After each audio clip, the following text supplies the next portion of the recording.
वालेकुम जी मेरे फ्रेंड्स, उम्मीद है सारे दोस्त खैर आफियत के नाल हो गए। एक नवी वीडियो के नाल तुहाडा अब्दुलरहमान तुहाडी खिदमत दे विच दोबारा पेश।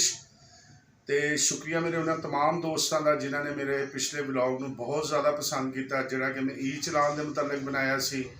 तो दोस्तों ने कमेंट्स भी किए, उस वीडियो में शेयर भी किया।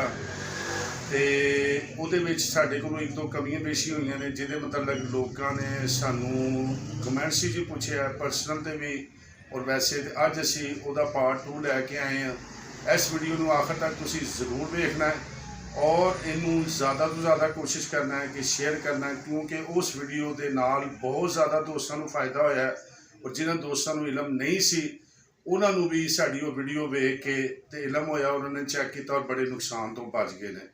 तो जिन्होंने दोस्तों ने अजे तक मेरे चैनल को सबसक्राइब नहीं किया उन्होंने रिक्वेस्ट है कि मेरे चैनल को सबसक्राइब करो और नाल दिते गए बैल आइकन के बटन को जरूर दबाना ताकि इस तरह की मजीद वीडियो तुसी वेख सको। आओ हम चलने असी अपने पॉइंट की तरफ। तो दोस्तों जैसा कि अजकल शेखुपुरा की दूर के बहुत ज़्यादा चलाना का रौला बनया है। तो जिस तरह मैं पिछली वीडियो दसिया वो तरीकाकार भी दसिया है कि अपना तुसी ई चलान किस तरीके नाल चैक करना है, लेकिन वो असी कोई वाजिया तौर पर तुहानू वीडियो च नहीं विखा सके तो लोगों ने इतराज़ किया। लिहाजा अज असी अपनी वीडियो दे विच तुहानू बिल्कुल क्लीयर कट तरीका दसांगे कि किस तरीके नाल तुसी अपने ई चलान नू चैक करना है।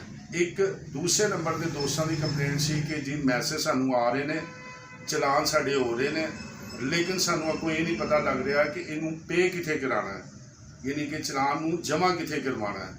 तो दोस्तों इनू तुसी बिल्कुल आसान तरीकाकार है वो है कि इनू तुहाडे कोल अगर ईजी पैसा जैज़ कैश की सहूलत मौजूद है तो तुसी उहदे तो भी जमा करवा सकते जे। इस तो अलावा अगर तुहाडे कोल ये सहूलत मौजूद नहीं तो किसी भी पंजाब बैंक की शाख के जाके तो तुसी अपना ये चलान जिहड़ा ने जमा करवाना है। जिन्हां दोस्तों हुण तक चलान हो चुके हैं उन्होंने लाजमन इन्हां नूं हुण जमा कराना ही कराना है। एक दूसरे नंबर पर एक दोस्त साढ़े बहुत गलती कर रहे हैं, वो खासकर जोड़े रोज़ शेखुपुरा जाने वाले ने कि और या उन्होंने मेरी पिछली वीडियो देखी है वो मुताबिक उन्होंने उन्होंने अपने ई चलान चैक कर लिया और उस बाद वो मुतमईन होकर बैठ गए हैं। तो दोस्तों यह गलती बिल्कुल ना करना, क्यों कि जिन्नी दफ़ा भी ऐसे मैनू दोस्त मिले ने और जिन्होंने मैनू पर्सनल से फोन करके दसिया कि अगर तुसी अज शेखुपुरा गए जे तो तुहाडा एक चलान अज हो गया, लेकिन अगर कल तुसी दोबारा फिर गए जे और तुसी चैक नहीं सी किया या वही गलती दोबारा दोहराई है कि हेलमेट नहीं पाया, सीट बेल्ट नहीं बनया, तो दूसरे दिन फिर तुहाडा चलान है। तीसरे दिन गए जे तीसरा फिर चलान है। मेरे को 8-8 और 5-5 3-3 चलाना ने बंदियां ने मैनू साइड आईडी ते तस्वीरां भेजियां ने। तो लिहाजा जनाब बड़ी एहतियात करो, जदों भी शेखुपुरा जा रहे हो हेलमेट तो बगैर नहीं जाना, सीट बेल्ट बन के जाना है और एक दफ़े चैक नहीं करना। जदों भी तुसी उत्थों होके आ रहे हो तो अपना ई चलान जरूर चैक करो। तो हुण अज तुहानू वीडियो विखाने आ, टोटल वो तरीकाकार है, उन्होंने वेखो और डेली दे डेली वेख्या करो।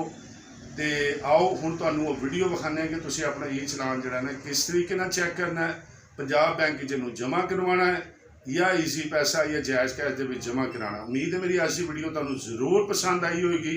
इनू अपने तक नहीं रखना, रिक्वेस्ट है इनू ज़्यादा तो ज़्यादा दोस्तों को अपने अजीज़ों को रिश्तेदारों को शेयर करो, ठीक है, ताकि वो भी बड़े नुकसान तो बच सकन। आओ तुहानू वीडियो विखाइए तो मिलने एक नवी वीडियो के नाल। अस्सलाम वालेकुम।